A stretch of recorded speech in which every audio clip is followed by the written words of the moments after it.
Assalamualaikum warahmatullahi wabarakatuh. Selamat pagi, semangat pagi anak-anak semua. Ya, untuk pagi ini kita belajar bahasa Indonesia ya. Untuk materi yang kita akan bahas nanti yaitu tentang langkah-langkah sebelum kita membuat suatu paragraf. Ya, silakan anak-anak buka di buku tema 1 ya, seperti ini. Silakan dibuka halaman 50 ya. Nah, di sini ada yang harus kita perhatikan sebelum membuat suatu paragraf ya. Nah, ini ada bacaannya. Yang pertama, menentukan tema. Jadi sebelum kita itu membuat suatu bacaan atau paragraf, itu harus sudah tahu tentang apa tema kita yang akan kita kembangkan nanti ya.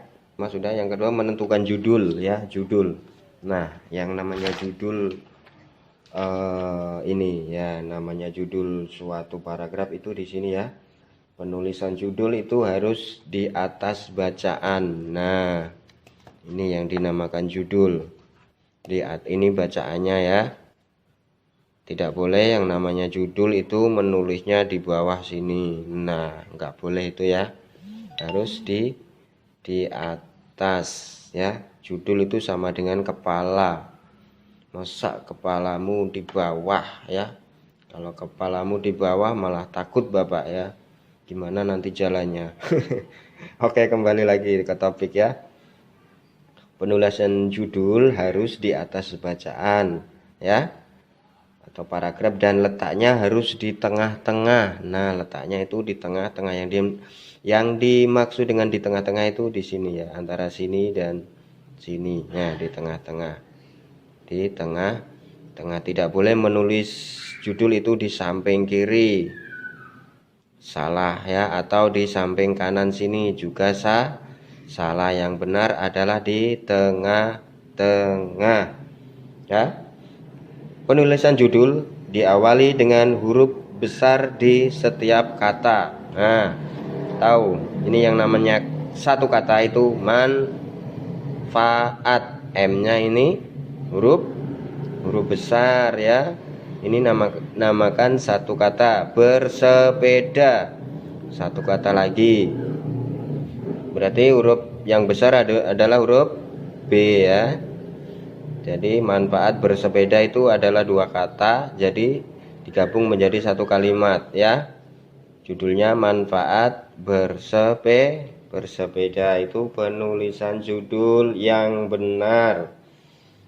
Yang ketiga, sebelum memulai membuat paragraf, penulisan awal kalimat pertama harus besar juga. Ini ya, ini bersepeda, B-nya karena ini di awal kalimat, kata yang pertama atau huruf yang pertama itu harus huruf besar dan agak masuk atau menjorok ke dalam penulisannya. Nah, kemarin Bapak masih melihat ada anak yang mengerjakan satu paragraf pertama itu menulisnya di tepi sini.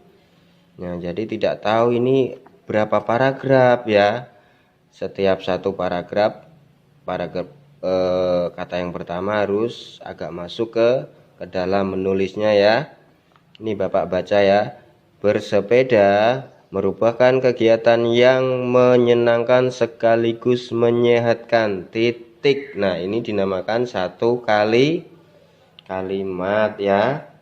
Setelah satu kalimat selesai, diakhiri tanda titik. Nah, ini ada tanda titiknya ya. Nah, tanda titik sekaligus menyehatkan, titik ya. Dilanjutkan dengan kalimat berikutnya ya. Sepeda bisa dikatakan sebagai alat transportasi darat yang murah, praktis dan mudah dikendarai, titik. Nah, berarti satu kalimat lagi ini ya. Nah ya, setelah satu kalimat selesai, maka kalimat berikutnya diawali dengan huruf besar juga ya, huruf besar setelah tanda titik, berarti itu kalimatnya sudah selesai ya. Kita membuat kalimat lagi. Yang perlu diperhatikan adalah huruf besar lagi ya, ini S-nya ini huruf besar. Nah, sepeda itu ya, dan seterusnya ya. Karena ini ada sedikit tambahan ya, untuk pelajaran bahasa Indonesia itu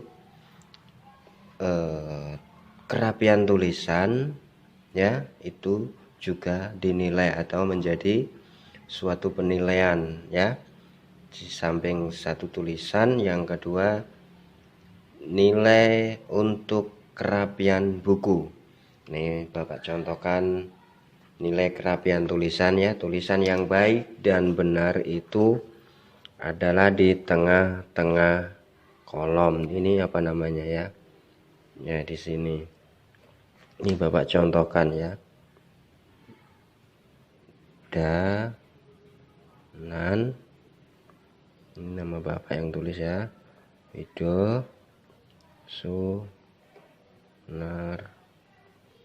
Nah, jadi di tengah-tengah kolom ya, tidak boleh menulis itu pas di garis seperti ini. Danan.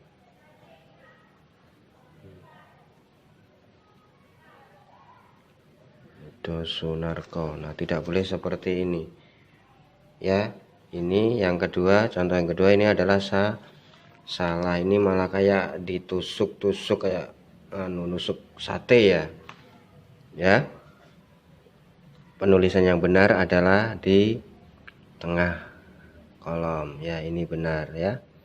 Itu saja tambahan dari Bapak ya. Semoga bermanfaat, karena bahasa Indonesia nilai kerapian juga masuk dalam penilaian. Di samping penilaian penulisan juga penilaian tingkat kerapian buku. Tingkat kerapian buku yang dinilai adalah bukunya kalau bisa disampul, bersampul. Nah, seperti ini, bersampul lah.